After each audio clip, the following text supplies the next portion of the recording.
and also has been able to avoid the relapse into conflict. And what role has women and the empowerment of women and gender equality played in that process?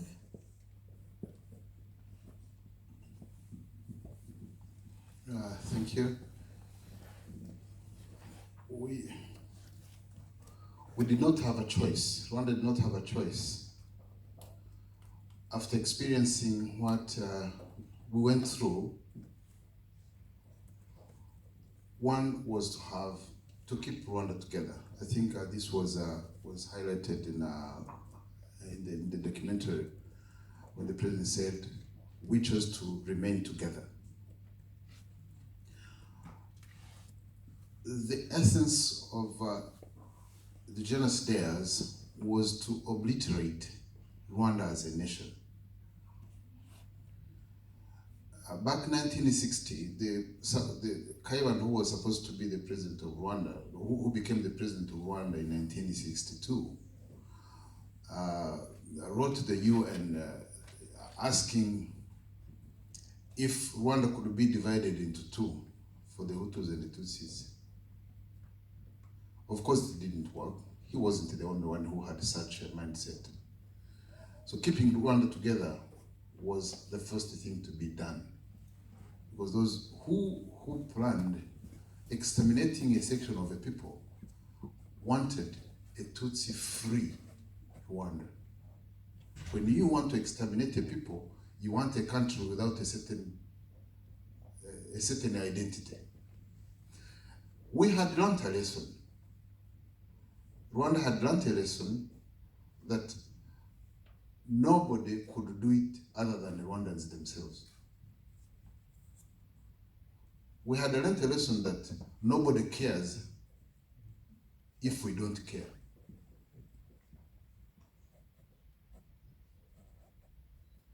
In 1962,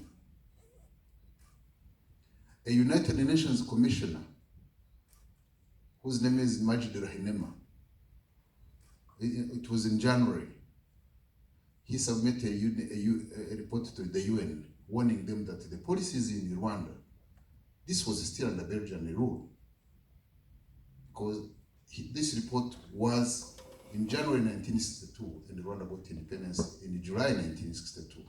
He said the social and the political policies he found in that country would eventually lead to the extermination of the Tutsi population.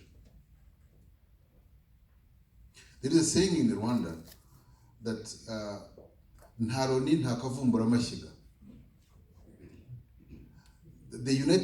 There's no difference between the United Nations and something imaginary. We have in our myth, you scare a kid to go to sleep and say, if you go to sleep, akavumbura amashyiga will come and eat you up. So the UN is like, today, when 25 years ago on the 11th, April 1994, Rwandans were abandoned by the United Nations for the second time. So Rwanda learned that if you don't stand on your own, you stand to lose.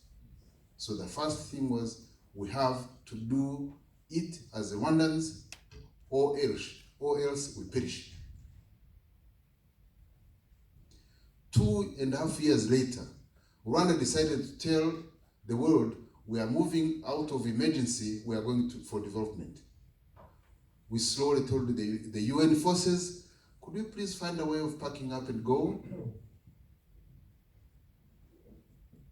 It is Rwandans who made that decision. The UN has been the DRC for how long?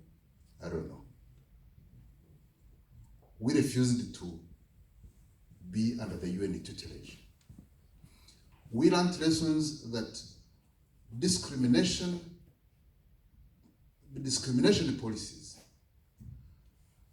whether it is a Hutu, Tutsi, but even a man who discriminated a woman, the rights of a woman had to be restored. Rwanda doesn't have women because we just love to have numbers. It's because women had the right to be at the helm of leadership, and they deserve it anyway. It's not to please them, and it is not to please anybody. So the woman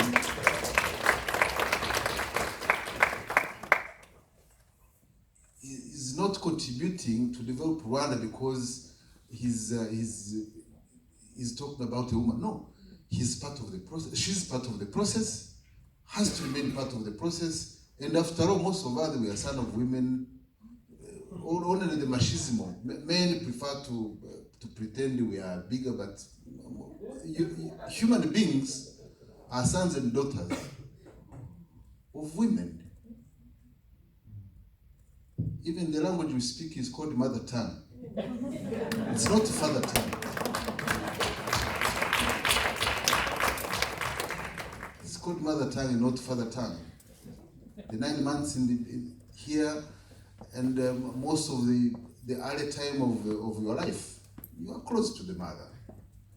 So they had to have a role to play in rebuilding a nation that men failed. It is men who failed it first more than women. Women were not so innocent. There is a book by the African writers called When Women Are Not So Innocent. Because she wrote, the organization wrote about the role of women in the genocide. But the role of the women was not as bad as that of the men. And these are the people who had to contribute much because, after all, they can do much.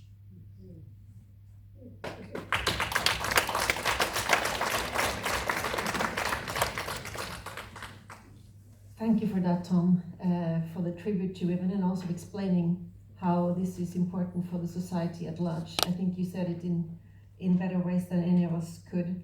I'd like to open it up to the audience. I'm sure that some of you might have thoughts or questions to the panelists.